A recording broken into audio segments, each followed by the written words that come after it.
I'm going to talk about running an ABA study to determine intentionality for the level 1 learner.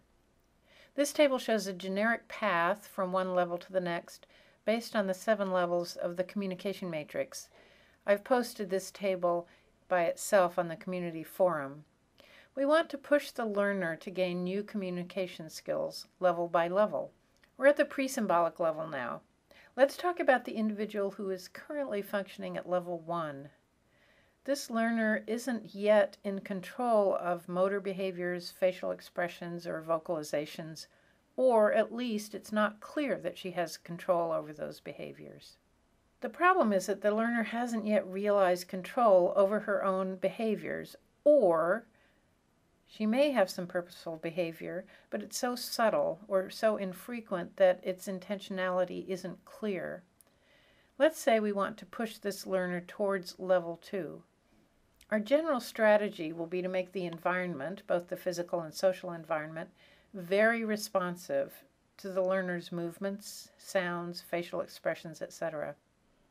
The sorts of behavior that we'll be looking for in trying to increase in frequency are vocalizations, arm and leg movements, head movements, whole body movements, and facial expressions. Sometimes switches are appropriate at this level to increase the responsiveness of the environment. Perhaps you'd want to set up a switch that makes a sound that you can hear and come and pay attention when a certain movement is made. We're looking to establish a very predictable environmental response or attention from a partner. So we'll be very responsive ourselves, and we might set up mechanical means for the physical environment to be responsive. Perhaps we might put a mobile over a child's crib that will make a sound every time she kicks it. The outcome we seek is what we call contingency awareness. This means that the learner is aware that certain behaviors reliably cause certain events to occur in the physical and social environments. Therefore, if those responses are positive ones, it makes sense to produce those behaviors on purpose. This little girl rarely looked at anyone. She mostly looked at her hands. Her teacher began to give her lots of physical affection and talk to her when she looked at her. Initially, the little girl didn't intentionally look at her, but she happened to glance at her teacher frequently enough by chance that gradually she learned that looking at her teacher brought a pleasurable result. This is called social contingency awareness. The child now begins to produce that behavior on purpose because she wants to provoke that pleasurable response from another person.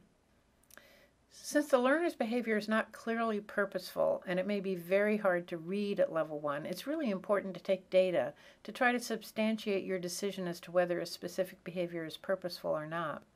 Why do we care whether the behavior is intentional or not? Well, if we start rewarding a behavior that the learner can't produce intentionally, that she has no control over, we run the risk of further frustrating her by making the environment even less responsive. If the learner can't produce that behavior purposefully, then what good does it do for you to respond to it?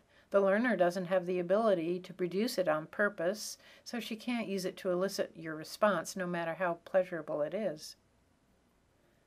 Most often, we will use an ABA design to set up an environmental study to try to tease out intentionality.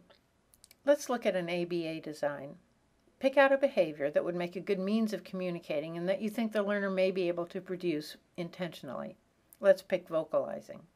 Perhaps you set up 3 10-minute sessions. You start with 10 minutes during which you don't respond in any way to vocalizing, but you or someone else marks down how many times the learner vocalizes. Say it occurs 2 times during the first 10 minutes. Then for the next 10 minutes, the B phase, you respond in a very positive manner every time vocalizations occur. You try to reinforce that behavior. Perhaps you see 10 vocalizations during the B session. Then you observe for another 10 minutes without providing any response, and 4 vocalizations occur. If this behavior is produced intentionally, and if you're responding in a way that the learner can notice and enjoys, then you should see an increase in the frequency of the behavior in the B session. And ideally, you would see the frequency of the behavior drop back down during the second A session.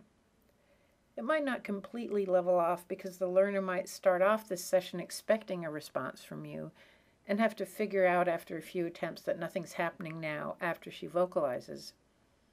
But if you saw data, as in this chart, it would be a pretty safe assumption that this learner is vocalizing intentionally. There are many other more elaborate ways to design a study to see whether behavior is intentional, but this is a very simple way. For more information, you might check out First Things First on the Design to Learn website.